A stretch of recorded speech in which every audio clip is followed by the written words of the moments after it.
The candle flickered once, then twice, like it was breathing in sync with his nervous heart.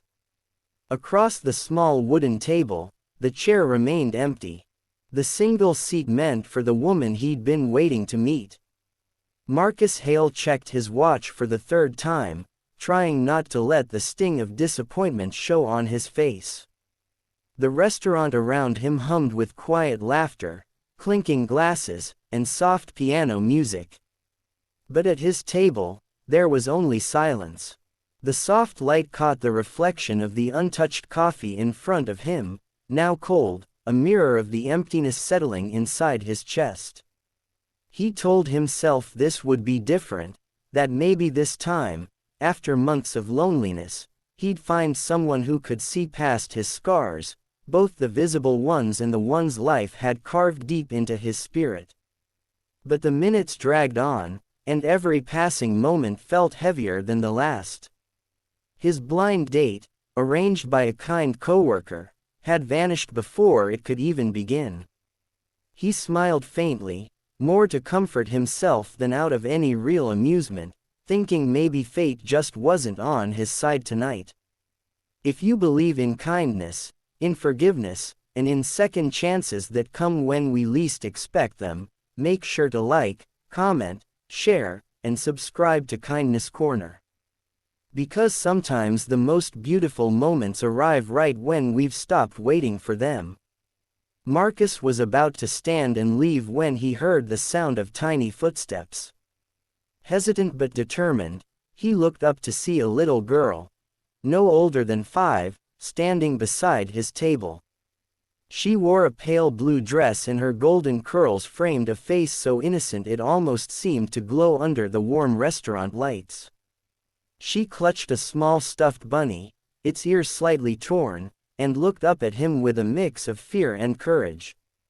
"My mom is sorry she's late," she said softly, her voice barely louder than a whisper. For a second, Marcus thought he'd misheard. But before he could respond, she climbed onto the chair opposite him, her small feet swinging just above the floor. "She told me to tell you not to leave," she added, gazing at him with earnest eyes that seemed far older than her years. Something inside Marcus shifted, an ache, a warmth he couldn't quite explain. A few moments later, a woman appeared near the entrance, breathless, searching. Her long chestnut hair was slightly damp from the drizzle outside and her beige coat clung to her frame. When her eyes found the table, and the little girl sitting there, she froze for a heartbeat, then smiled apologetically. "I'm so sorry," she said when she reached them, her voice trembling slightly.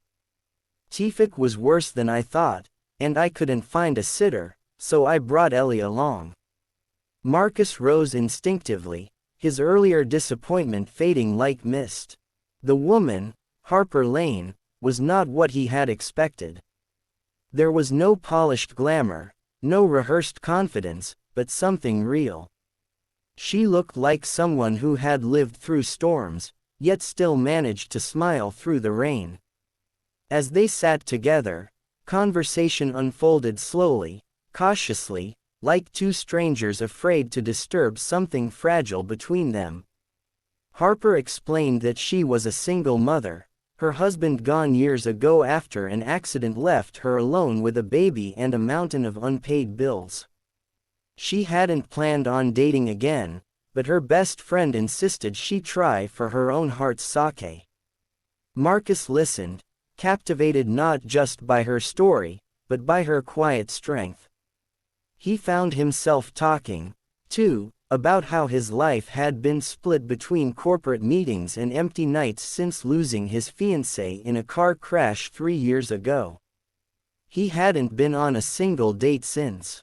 He'd built walls around his heart, convincing himself that love was something that belonged to the past. But sitting there watching Harper's little girl feed a sugar cube to her imaginary tea party bunny, something in him softened.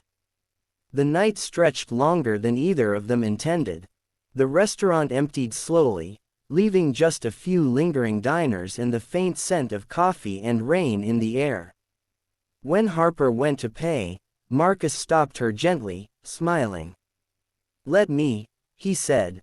"After all, I made you both wait."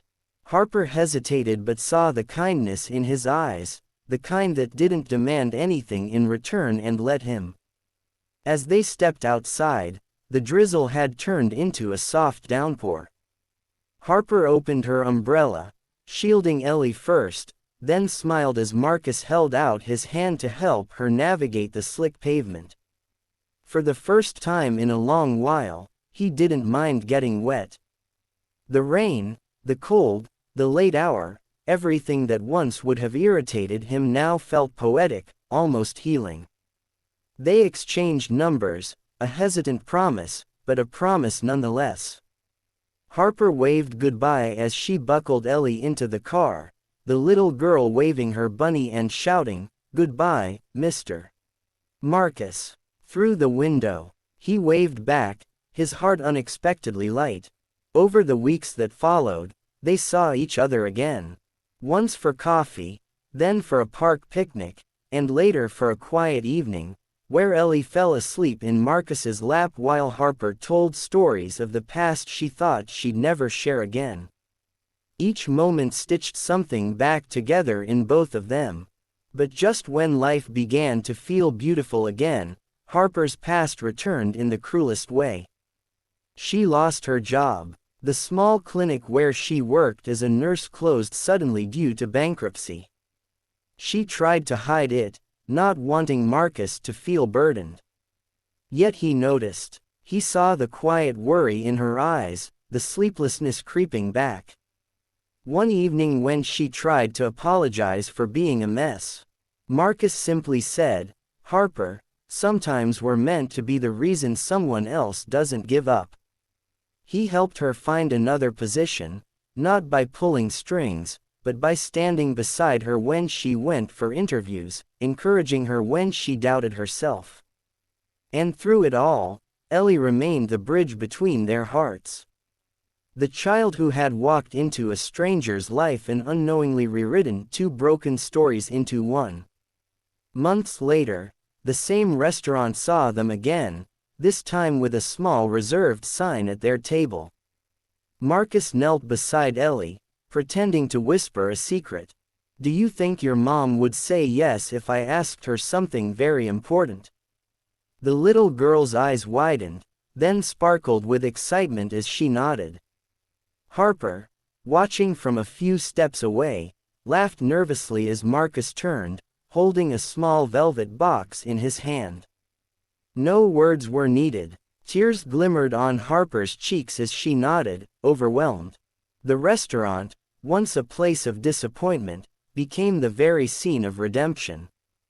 The flickering candle light that once reflected loneliness now shimmered with hope, the kind that only love, patience, and second chances could create. If this story touched your heart, if you believe love can heal even the deepest scars, please like, share, and subscribe to Kindness Corner, because somewhere in the world, someone is waiting for their moment of unexpected grace. And before we end, tell us in the comments, do you believe second chances come when we least expect them? As the evening faded and the rain whispered softly outside, Marcus looked across the table, not at an empty chair this time, but at the woman and child who had brought color back into his grayscale life. And in that gentle silence, he realized that sometimes love doesn't walk in when you plan it. It walks in holding a child's hand, saying softly, "My mom is sorry she's late."